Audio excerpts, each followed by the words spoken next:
እኔም እስከዛሬ ስላጠፋውብህ ስላስቀየምኩ ስለበደልኩ ነገር ሁሉ ከልብ ይቅርታ አድርግልኝ። እያዳመጣችሁኝ ከሆነ እኔንም ባሌ ጋርም እንድትደርሱብኝ አልፈልግም። ገባ? አንተ ቦታ ቢኖራት አንተን ማግኘት ካንተ ጋር መዝናናት የሆነ ጊዜ ማሳለፍ ትፈልግ ነበር። ሰላም ጤና ይስጥልኝ ውድ ዩቲዩብ ቻናሌ ቤተሰቦች ደህና ናችሁ? እንዴት ናችሁ? እኔ ደህና ነኝ እግዚአብሔር ይመስገን። ትላንትና ሩታችንና እንዲሁም ኤፋ አብርሃም አንድ ላይ በመምጣት ከልዑሌ ጋር ማለት ነው ያው የእርቅ ሰዓት አሳልፈዋል። በብዛት ያው ሩታ ነበረች ይቅርታ ስትጠይቅ የነበረው ማለት ነው። እንግዲህ ብታጠፋም ባታጠፋም እሷ ኖርማል ሰላም እንድንሆን ብቻ ስለምንፈልግ ነው ብለዋለች። አብርሃም እንግዲህ ይቅርታዋን የተቀበለ ይመስላል። ምንም ልቤ ውስጥም ቂም የለም ብሏል። መልካም ነው። በብዛት እኛ ስንከታተል ቤተሰብ ማለት ነው የአብርሃም ድርጊት ምናምን ያሰራው ስራ ምናምን ነው የሚያናድደን፣ ግን አያሳዝንም? ሉሌን እስቲዩት እዩት እንዴት እንደሚያሳዝን ይሄ አንድ ፍሬ ልጅ ማለት ነው። በእውነት በእናት በአባት ፍቅር እንክብካቤ ተደርጎለት ማደግ ሲገባው በዚህ ሁኔታ ላይ እንደዚህ ሆኖ አባትየው አልፎ አልፎ አስቡት እንግዲህ ጸብ በሚፈጠር ሰዓት ጭራሽ ይኸው እየሄደ እያየው አይደለም። እንዲሁም ደግሞ በቃ ሁሉ ነገር ማንጋ ነው ያለው ብትሉ ጫናው ሩታ ላይ ነው። ምንጊዜም ቢሆን የፈለገ እናት አባትም ሆኜ እናትም ሆኜ አሳድጋለሁ ብትል የፈለገ ቢሆን አባት አባት ነው። አባትየው ጥሩም አባት ሆነ መጥፎም አባት ሆነ አባት አባት ነው። ተረዳችሁኝ አይደለ? እና እኔ ልዑሌ ነው በቃ አንጀቴን ይበላኝ ጌታ። በዛ ላይ ረብሻ ያቅ ጸጥ የሆነ ሳይለንት የሆነ ልጅ ማለት ነው። እና ምን ያደርጋል እንግዲህ እነዚህ ሁለት ጥንዶች ማለት ነው ሰላማዊ የሆነ ነገር መፍጠር አልቻሉም። ነገሮችን መፍታት በሰላም መንገድ መጨረስ አልቻሉም። ከድሮም ጀምሮ አሁን ላይ የደረሱበት ደረጃ ደርሰዋል። የአብርሃም ስህተቶች ይሄ ሁሉ ትርምስ አምጥቷል። እንግዲህ መወቃቀስ ሁሌ አስፈላጊ ነው ብዬ አላስብም። የተፈጠሩትን ሁላችንም እናውቃለን ጠንቅቀን። ሄርሜላን በዛ በኩል እንግዲህ የአብርሃም ጓደኞች ሁለተኛ አብርሃም ጋር አንድ ላይ እዚህ እንድናይሽ አንፈልግም ከሀገር ውጭ የሚል ነገር ተናግረዋል። እዚህ ጋር ግን በጣም አስቃችሁኛል ማለት ነው። እንዴ ከየት ነው ወዴት ነው የሚሄዱት? ማለት ሀገሩ የጋራችን ነው።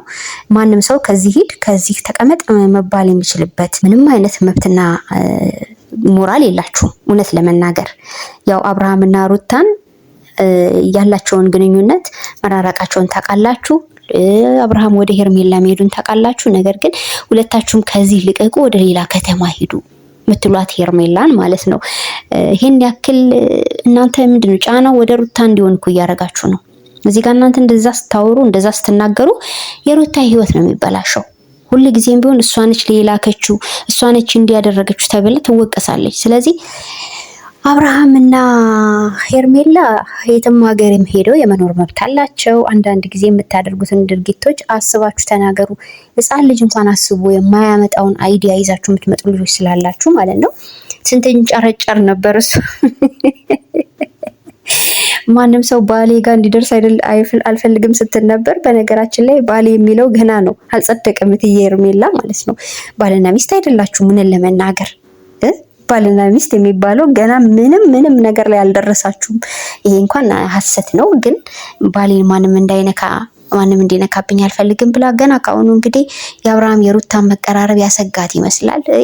ለሄርሜላ የዘላለም ስጋት ነው። ቤተሰብ እውነቱን ስነግራችሁ ለምን በባልና በሚስት መካከል የገባች ሴት መቼም እረፍት ኖሯት ደስተኛ ሆና አትኖርም ብያችኋለሁ። ከዚህ በፊት ሁሌ እንደበረገገች ነው የምትኖረው ብያችኋለሁ። ስለዚህ ሄርሜላ የመጨናነቅ ዘመን ነው የምታሳልፊው እኔ እንደማስበው። ምክንያቱም ሁሉም በየፊናው የሆነ ነገር ይዞባት ይመጣል። እረፍት አምሮሃ አይሰጣትም። በዛ ላይ አብርሃምና ሩታ ሰላም አወርደው ጭራሹኑ ማለት ነው ቡና ሊጠጣ ሄደላችሁ ሩታ ቤት ከኤፋ ጋር ቡና ልታፈላላቸው ነው።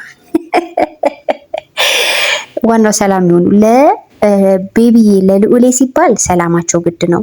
እኔ በተለይ ልጅ ከተወለደ በኋላ እናት አባት ተራርቀው ያሳድጉት የሚል እምነት ምንም አልነበረኝም በፊት።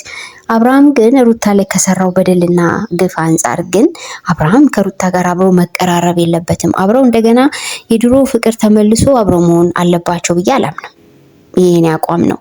ሌላ ችግር ቢፈጠር ችግር የለም። ግን ይሄ የወንድና የሴት ሪሌሽንሺፕ ጉዳይ ስለሆነ እንዲሁ አውርታችሁ የምታልፉት ነገር አይደለም።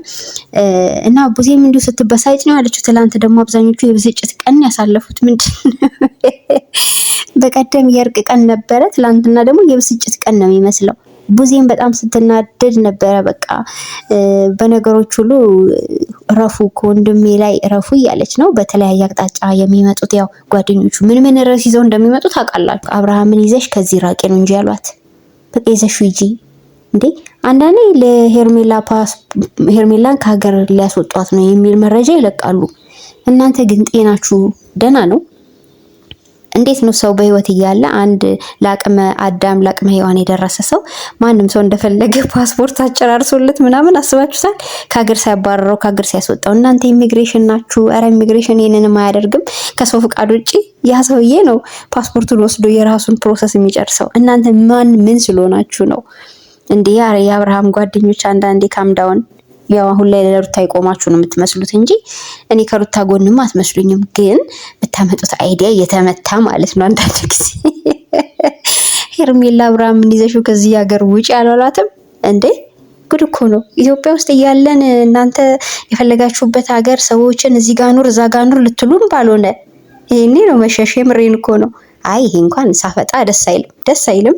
ሄርሜላም ደግሞ ብልጠት ስለሌላት ሞኝ ነገር ስለሆነች ይሄን ያህል ከነሱ ጋር ቆማ ስፍጥና መግባቷ ገርሞኛል። የምታረገውን የምታቅንች አይደለ? በቃ ሁሉን ነገር ማድረግ የምችል ሰው ነኝ ብላለች አይደለ? ስለዚህ ዝም ብላ ህይወቷን ማድረግ ያለባትን እያደረገች መቀጠል ነው። እነሱ በሚሰጧት አይዲያ እሺ እሰማለሁ፣ እሺ አልሰማም፣ አልወጣም፣ እወጣለሁ ከሀገር የምትልበት ምክንያት ምንድን ነው? ይሄ እኮ ህግ ቦታ አይደለም የቆመችው። አረ ያ ስለዛ ቪዲዮ ራሱ ሳወራ ሳቂ ይመጣብኛል። የምር ማለት ህፃናት የማይሰሩት ቪዲዮ ነው ትላንት የተለቀቀው። ለማንኛውም ማለት ነው ሩታና አብርሽ ይቅር መባባላቸው ለልጁ ጥሩ ነው። እኔ ለልጁ ጥሩ ነው። የምሬን ነው የምላችሁ። ልጁ ያሳዝናል። አያሳዝንም? ሉሌ የምሬን ነው። በጣም አንጀት ይበላል። ምስኪን በዚህ እድሜው ተንገላታ መሀል ላይ አባቱ እዛ ጋር ሌላ ታሪክ ውስጥ ነው ያለው። እሱ እዚያ እናቱ መከራ ትበላለታለች። ያድጋል መቼስ የልጅ ማደጉ አይቀርም። ግን ምንም ቢሆን ደግሞ ጭራሽ ልጁን አለማየቱ ደግሞ ለልጁ ክፍተት ይፈጥራል። ሲያድግ ብዙ ተጽዕኖ ያደርስበታል። እውነት ለመናገር አብርሃም እንደ አባት ሆኖ ባያቅም ስንመሰክር እውነታውን ግን ደግሞ ልጁን ቢንከባከብ ነው መልካም ብዬ ነው ማስበው። ልጁን መንከባከቡ ጥሩ ነው። ቢያንስ እየሄደ መጠየቁ እየሄደ ማየቱ መልካም ነው። ብቻዋን ሩታ ታሳድግ አብርሃም ምን ይሰራላታል ለማለት ይከብዳል። ለኛ አይደለም፣ ለኛ እንደማይሰራለት እናውቃለን። ግን ለልዑል ያስፈልገዋል። በቃ ልዑል አባት የሚባለውን ነገር እያደገ የአባትን ፍቅር የአባትን ጣዕም አቶ ማደግ የለበትም። ቢያንስ ነው ምላችሁ። መቼስ አብርሃም እንደ አባት ከሆነ መሆን ከቻለ ነው ምላችሁ። ለማንኛውም ግን ማለት ነው እርቅ የሚጠላ ነገር አይደለም። ሁሌ የሚያወሩታን ግን የምትገፏት ነገር እኔ አልተመቸኝም ብያቸዋለሁ ትናንትና። እሷ ማድረግ የምትችለውን ነገር አይምሮ አስቦ ነው የምታደርገው። ሩታ ዛሬ እንትናን ይቅርታ ጠይቂ፣ ነገ እንትናን ጠይቂ እያላችኋት ግራ ባታጋቧት ጥሩ ነው ብዬ ነው ማስበው። በተረፈ ግን ሰላም መሆኑ መልካም ነው። ምክንያቱም በሆነ ሰዓት ላይ ባለፈው በተለይ በሄርሜላ መጥፋት የባሰ ሌላ ችግር ውስጥ ገብተው ተበጣብጠዋል። ጸብ ተፈጥሮ ነበረ። በዛም የተነሳ እሱም የሄደ ልጁን እያየ አይደለም። እውነት አብርሃም ግን ጨካኝ ነው። እኔ እንጃ እውነት ለልጃችሁ ፍቅር ያለው ሰው አስባችሁታል? ለልጅ ፍቅር ያለው ሰው የፈለገ ነገር ቢፈጠር ልጁን ተጋድሎም ብሎ ቢሆን ሄዶ ያየዋል። ችግሩ አብርሃም የልጅ ፍቅር የለውም። ከጥንቱ ነው፣ አሁን አይደለም። በፊትም ፍቅር የለውም። ለዛ ነው እንዲህ አይነት ክፍተቶች የተፈጠሩት። ኤኒዌይስ ግን ሩታዬ መቻሉን ሰጥቶሻል። መቼስ መቻሉን ይስጥሽ ነው የምለው። ከዛ ባለፈ ወንድማችን ደስታ ማለት ነው የሆነ ያለው ሁኔታ ከባድ ነው። ቢኒ ምን ነክቶት ነው ሄዶ ከሱ ጋር ይሄን ያክል ንግግር የሚናገረው? ሩታ አለች አይደለ? በአካል በህይወት አለች አይደለ? ውሳኔዋን እሷ ታሳውቀው እንጂ አንተ ቢኒ ተልከክ እንደመጣ ወይ ንገረን። ሩታ ሂድ ብላክ ነው ሄደክ ደስታን እንደዚህ በለው ብላክ ነው። እንደዛ ነው ያስመሰለብክ። እና ሰምታችሁ ከሆነ ደስታ እየሄደበት ያለው አቅጣጫ ያስፈራል። በኋላ አንድ ነገር ቢሆን ዘላለም ትጸጸታላችሁ እያለ ነው። ይሄ ደግሞ የሆነ ያሰበው ጥሩ ያልሆነ ነገር እንዳለ ነው እየታየኝ ያለው። አንዳንዴ ዝም የሚሉ ሰዎች በጣም ከባድ ነው። ሩታ ማለት ነው ይሄን ነገር ፈር ልታስይዙ ይገባል። ምን አለ ሩታ ከአብርሃም ጋርም ሆነች አልሆነች ከደስታ ጋር መሆን አችልም ነው ያለው። ከአንተ ጋር ልትሆን አችልም ነው ያለው። ይሄ ደግሞ በእርግጠኝነት እንዲያናገረው ነገር ከሩታ የሰማው መረጃ ሊኖር ስለሚችል ማለት ነው። ሩታ የአብርሃም ህይወት ብቻ አይደለም። አንቻውን ፎከስ ያደረግሽው ወደ አብርሃም ነው። እዛ ጋር የደስታ ህይወት የተበላሸ ነው። ስለዚህ እዛ ጋር መቋጫ ብቻ 4 ነጥብ በቃ የሆነ ነገር እኔ እናንተ ይሄ ህይወት ከዚህ በኋላ እንዲህ ነው በቃ ቋጩ። አንቺ ከሱ ጋር ቀጣይ ህይወት ካለሽ በስነ ስርዓት ማሳወቅ፣ ልጁን ህይወት አትጫወችበት። ተረዳሽን አይደለ ሩታ?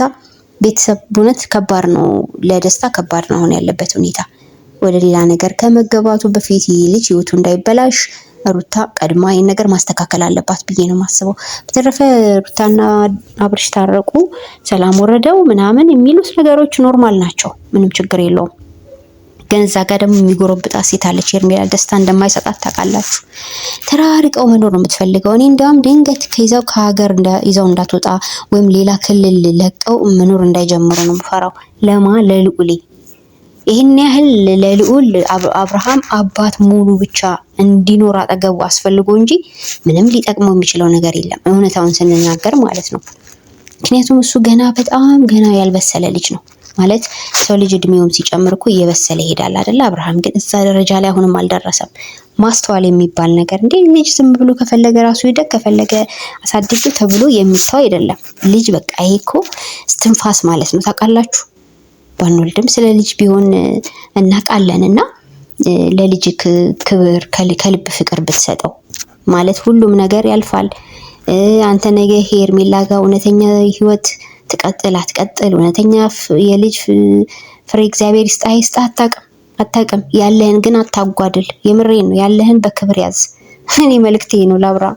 በተረፈ ቤተሰብ እንግዲህ እናንተ የተሰማችሁን ሀሳብ በኮሜንት መስጠት ትችላላችሁ። ስለነበረን ቆይታ ክብረት ይስጥልኝ። ላይክ፣ ሼር፣ ሰብስክራይብ ማድረግ አትርሱ። ቸር ቆዩልኝ።